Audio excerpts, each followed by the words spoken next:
বাইরে ঝমঝমিয়ে বৃষ্টি পড়ছে। আর মাতাশ্রী আজকে বানিয়েছে একদম সাবুর পরোটা বানিয়েছে, বলছে একদম নাকি সামান্য তেলে করেছে। ভাবলাম ঘুম থেকে উঠে আমি দুধ দিয়ে মুসুলি খাবো, কিন্তু ঘুম থেকে উঠে দেখি সুন্দর গন্ধ বেরোচ্ছে। কি হয়েছে, কি ব্রেকফাস্ট? না, আজকে সাবুর পরোটা বানিয়েছি, একটু খেয়ে দেখ, তেল টেল দিইনি বেশি, আমাকে রোগা হতে দেবে না, মানে এইরকম আছি আর এইরকম হয়ে যাব, এই চিন্তা ভাবনাই নিয়েছে আমার মাতাশ্রী। আবার সঙ্গে দেখো মিষ্টিও দিয়ে দিয়েছে, মানে মোটা করেই ছাড়বে।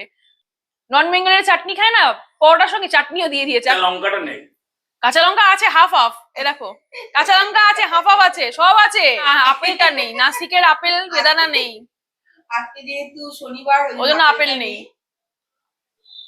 কসুরি মেথির গন্ধটা হেভি লাগছে। মা যেহেতু চাটনি দিয়েছে, আগে পুরো নিরামিষ যেহেতু, কোনো রসুন দেয়নি। পরোটা আছে তো, এই যে আছে, লাগবে আর? হ্যাঁ আমার লাগবে না, নিয়ে নে। এই দেখো বোঝো, একদিকে মাতাশ্রী সকালবেলা গরমা গরম পরোটা বানাচ্ছে, এই সাবুর পরোটা, আর আরেকদিকে আরেকজন পরোটা আবার দিয়ে যাচ্ছে, বলছে লাগবে লাগবে, একের পর এক দিয়ে যাচ্ছে। মানে ভাবো দুজনে পুরো প্ল্যান করে চুক্তি করেছে অলরেডি। তো খাবি, হ্যাঁ ওই জন্য আবার পরোটা নিচ্ছি, ভাত খাওয়া হবে, 4টের সময় খাওয়া হবে, ওই জন্য খাইয়ে যাচ্ছে এখন। চাও খাইয়ে দিলাম, আবার চাও চলে এসছে, এই যে চা, এই দেখো আবার চাও চলে Special চা। এসছে। এই যে মাতাশ্রী বানানো স্পেশাল চা, দার্জিলিং টি।